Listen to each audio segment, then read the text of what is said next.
بسم الله الرحمن الرحيم. الحمد لله رب العالمين والعاقبة للمتقين، والصلاة والسلام على أشرف الأنبياء والمرسلين سيدنا محمد وعلى آله وأصحابه أجمعين. سروران گرامی، بینندگان عزیز و محترم، السلام علیکم و رحمت الله و برکاته. همانطوری که ملاحظه می‌فرمایید با برنامه ایمان و نقش ایمان در زندگی یک فرد مسلمان با موضوعات معجزات نبوی در خدمتتان میباشم. معجزاتی که برای سرور بشریت علیه الصلاة والسلام در کتاب و در سنت ثابت شده است. در نشست‌های گذشته به یک بحث جدیدی اشاره داشتیم، بر این که پیامبر بزرگوار اسلام علیه الصلاة والسلام مستجاب الدعوه می باشند و زمانی که از پروردگار خودش درخواستی داشتند، الله ذوالجلال به لطف و کرمش دعای بنده خودش سرور بشریت علیه الصلاة والسلام استجابت می‌فرمودند. و اینجاست که رسول الله علیه الصلاة والسلام در مورد شاگردان خودش، اون افرادی که در طول مدت 23 سال نبوتش اونها را تربیت نمود، اونها را آموزش داد و اونها را به جایی از ایمان و از تقوا و از شخصیت رساند که رضایت الله ذوالجلال جلب نمودند.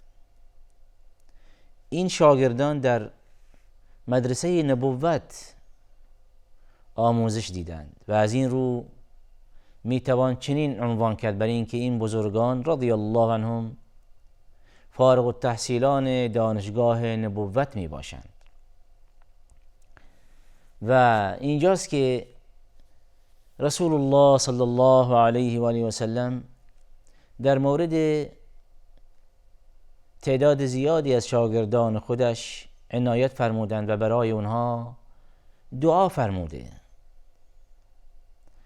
فرمودند در مورد شخصیتی که ایمان بیاورد، در مورد شخصیتی بر این که مادر او ایمان بیاورد، در مورد شخصیتی دعا فرمودند که مال و در واقع ثروت او زیاد شود، در مورد کسی دعوت کرد که برکتی در جان و مالش از جانب الله ذوالجلال در وجود اون صحابی، در وجود اون شاگرد ایجاد شود. و همچنین از جمله دعاهایی که برای شاگردانش داشتن این است که برای تعدادی از اونها دعا فرموده، از الله ذوالجلال چنین درخواست داشتند که دعای این شاگرد من را پذیرا باش یا الله. و اینجاست که یکی از افرادی که در نشست‌های گذشته در مورد اون سخنانی به سمع و حضور شما سروران گرامی رسانده شد، در مورد سعد، این صحابی بزرگوار. و اینجاست که رسول الله علیه الصلاة والسلام میفرمایند اللهم استجب لسعد اذا دعاک، یعنی برای سعد دعاهایش، راز و نیازهایش در حق و عنایت بفرما و دعاهایش استجابت بفرما. در مورد در واقع این روایتی که روایت صحیحی که ثابت شده در مورد این ماجرا در نشست‌های گذشته به طور کافی و وافی مسائلی عنوان شد. امروز در همین جلسه اصل روایت به سمع حضور شما قرائت می شود تا اینکه متوجه بشویم که رسول الله علیه الصلاة والسلام در مورد شاگرد خودش چه فرمایشاتی داشتند. روایت چنین میگوید که عن سعد بن ابی وقاص رضی الله عنه أن النبي صلى الله عليه وسلم قال اللهم استجب لسعد إذا دعاك فكان لا يدعو إلا استجيب. این روایت چنین عنوان می‌کند بر این که رسول الله علیه السلام از آفریدگار جهان درخواست نمود که یا الله دعای سعد استجابت بفرما و اینجاست که بعد از دعای رسول الله علیه السلام برای سعد بن وقاص هر دعایی داشتند از جانب رسول الله علیه السلام استجابت میشد. و در روایت چنین آمده است که در ایام عهد خلافت حضرت عمر رضی الله عنه یک ماجرایی و داستانی اتفاق افتاد و عمر رضی الله به عنوان خلیفه مسلمین و سعد بن وقاص به عنوان در واقع یک فردی که از طرف حضرت عمر در کوفه گماشته شده که امامت مسلمین و مسئولیت مسلمین در اونجا به عهده بگیرد. و سیرت و روش حضرت عمر رضی الله این بود که از استانداران خودش در واقع همیشه پرسجو داشتند، از رعیت، از ملت همیشه این سوال داشتند که آیا در مورد ملاحظاتی در مورد والی من، در مورد استاندار من، در مورد اون مسئولانی که من در اونجا مکلف نمودند آیا در واقع ملاحظاتی دارید یا نه. اینجاست که هر چند وقتی از این رعیت این سوالهایی داشتند. روایت چنین میگوید که شك أهل الكوفة سعدا يعني ابن وقاص رضي الله عنه إلى عمر بن الخطاب رضي الله عنه فعزله واستعمل عليهم عمارا فشكوا حتى ذكروا أنه لا يحسن يصلي. گروهی از اهل کوفه و اهل کوفه معروف بودند به در واقع فتنه و نفاق، رفتن نزد حضرت عمر و از سعد رضی الله عنه، سعد بن وقاص که به عنوان والی کوفه از طرف حضرت عمر منصوب شده بود شکایت داشتند و گفتند که حتی سعد بن وقاص در واقع در جانب امامت یعنی پیشوایی نماز حتی ضعیف می باشد. خب فارسل الیه فقال یا ابا اسحاق ان هؤلاء يزعمون انك لا تحسن تصلي. حضرت عمر رضی الله عنه در وهله اول سعد بن وقاص در واقع از امارت و از فرماندهی در اونجا عزل نمود و به جای او شخصیت دیگری، صحابی بزرگوار دیگری به نام عمار رضی الله عنه در اونجا منصوب کردند. بعد از اون حضرت عمر فرمایش دادند ابا اسحاق، در واقع کنیه سعد بن وقاص ابو اسحاق، فرمودند یا ابا اسحاق اینا حتی شکایت دارند که در جانب پیشوایی امامت و نماز خواندن حتی در واقع ضعیف می باشید. اینجاست که فقال سعد بن وقاص الان به عنوان یک شخصی که شکایت شده مشکوک به امیر المؤمنین به عمر بن الخطاب رضی الله عنه چنین می‌فرماید و میگوید که اما والله فإني كنت أصلي بهم صلاة رسول الله صلى الله عليه وسلم لا أخرم عنها أصلي صلاة العشاء فأركد في الأوليين وأخف في الأخريين. میگوید که والله که من نمازی اقامت میکردم به اینها همانند نمازی که از جانب رسول الله علیه السلام دریافت نمودم، طبق شیوه و روش رسول الله علیه السلام در نماز اونجا نماز برگزار میکردم، امامت میکردم. میفرماید که در مورد در نماز عشا در 2 رکعت اولی نماز طولانی میکردم و در رکعت دومی در واقع سبکتر و خفیفتر بود و این همان روش و سیرت نماز رسول الله علیه السلام. اینجاست که حضرت عمر رضی الله عنه فرمودند که قال ذاك الظن بك يا ابا اسحاق و ارسل معه رجلا او رجالا. در اینجا زمانی که سعد ابن وقاص رضی الله عنه ماجرا تعریف کردند و گفتند که نماز من بدین شیوه است، به همان شیوه و سبک نماز رسول الله علیه السلام، اینجاست که حضرت امیرالمومنین عمر بن الخطاب رضی الله عنه فرمودند که بله من هم میدانم و ظن و گمان من نسبت به تو ای سعد بن وقاص همین است، چیز دیگری نمیتواند باشد. و اینجاست که و ارسل معه رجلا او رجالا للكوفه يسأل عنه اهل الكوفه فلم يدع مسجدا الا سأل عنه ويثنون معروفا. اینجاست که حضرت عمر رضی الله عنه افرادی در واقع به کوفه بسیج کرد، فرستاد، ارسال فرمود تا اینکه جستجو کنند، ماجرا را از نزدیک ببینند، سوال کنند که آیا واقعا این افرادی که آمدند و شکایتی داشتند از سعد بن وقاص در واقع مصداقیت این ادعا تا چه حد و اندازه‌ای می باشد.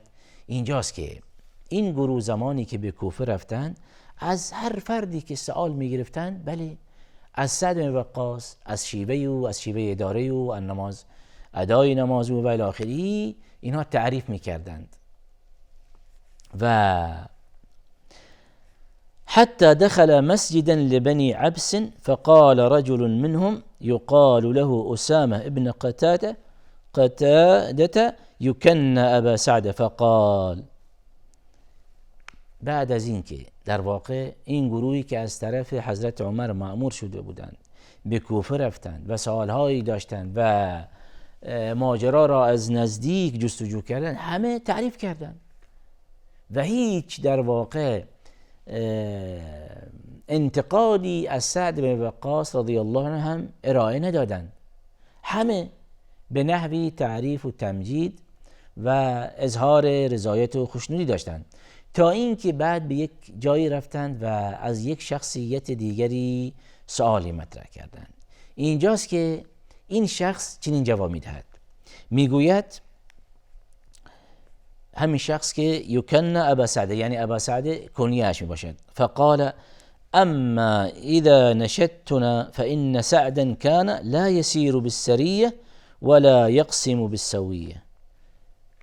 این شخص الان میگوید که حال که از من در مورد سعد سوالی مطرح کردید، بدانید که سعد در واقع در تقسیم ممتلکات، در تقسیم هر آنچه که بایستی در واقع به عهده او می باشد و بایستی بین رعیت، بین ملت تقسیم کند، اونو در جانب تقسیم به عدالتی دارد، با عدالت رفتار نمی کند. و سپس گفت ولا یعدل فی القضیه، و همچنین عدالتی از او مشاهده نکردیم در مورد در واقع قضاوت و الاخری. حال این شخص دشمنی داشته با سعد بن وقاص رضی الله عنه و اینجاست که چنین گفت، برای اینکه سعد روشش و سیرتش روش خوبی نیست. اینجاست که سعد بن وقاص رضی الله عنه، توجه فرمایید، شروع کردن به دعا و راز و نیازش با الله ذوالجلال. اینجاست که اصل و شاهد قضیه روشن می شود، برای اینکه دعای پیامبر علیه الصلاة و السلام در مورد سعد اینجاست که استجابت می شود. زمانی که سعد ابن وقاص رضی الله عنه از این شخص که ابا سعده کنیه‌اش می باشد چنین سخنی شنید و گفت که بله روش سعد روش خوبی نیست و عدالتی از او مشاهده نکردیم و الاخره، اینجاست که قال سعد اما والله لادعون بثلاث. اینجاست که سعد بن وقاص رضی الله عنه فرمودند اما والله، قسم خورد به ذات باری تعالی که من در مورد این شخص 3 دعایی خواهم داشت. فرمودند که اللهم إن كان عبدك هذا كاذبا قام رياء وسمعة.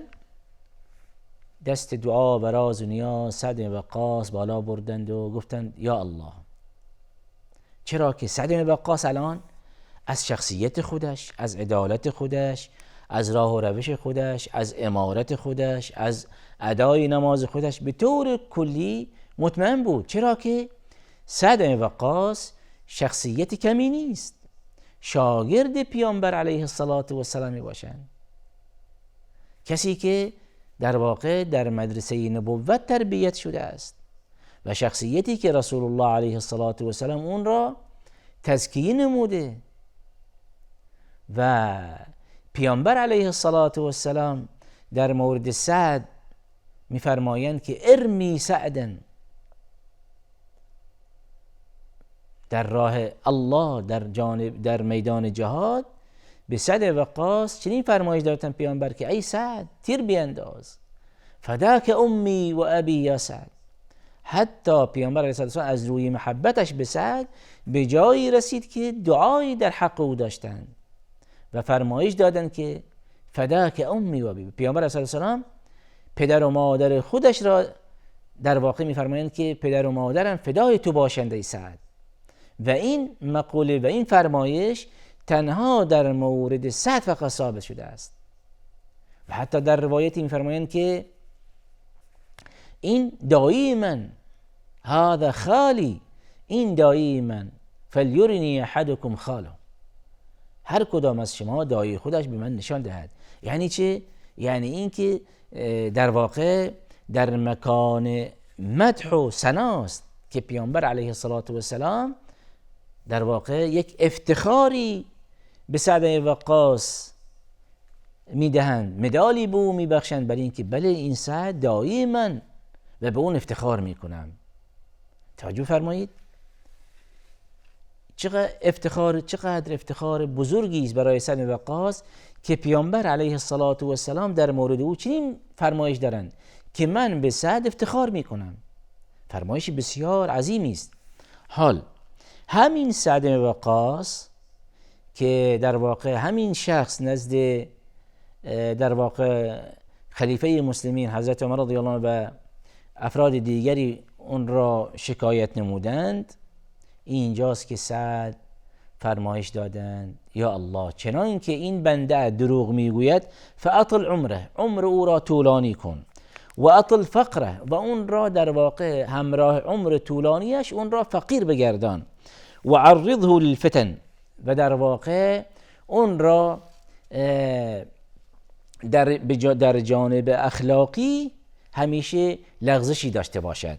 و چنین شد. و کان بعد ذلك اذا سئل یقول شیخ کبیر مفتون اصابتنی دعوه سعد. بعد همین دعای سعد در مورد همین شخص استجابت شد و خود همین شخص اعتراف میکند که دعای سعد در مورد من استجابت شد و به این روزگار در آمدم. و توجه بفرمایید که اعتراف این شخص که بر علیه سعد وقاص رضی الله عنه سخنانی داشتند به دروغ، در نهایت دعای رسول الله صلی الله علیه و سلم در مورد سعد استجابت شد و اینجاست که دعای سعد بر علیه همین شخصی که با او مخالف بود و در واقع در مورد او به دروغ گواهی داد، دعایش استجابت شد و هر سه مورد در طول زندگی برای اون اتفاق افتاد. و آخر دعوانا ان الحمد لله رب العالمین.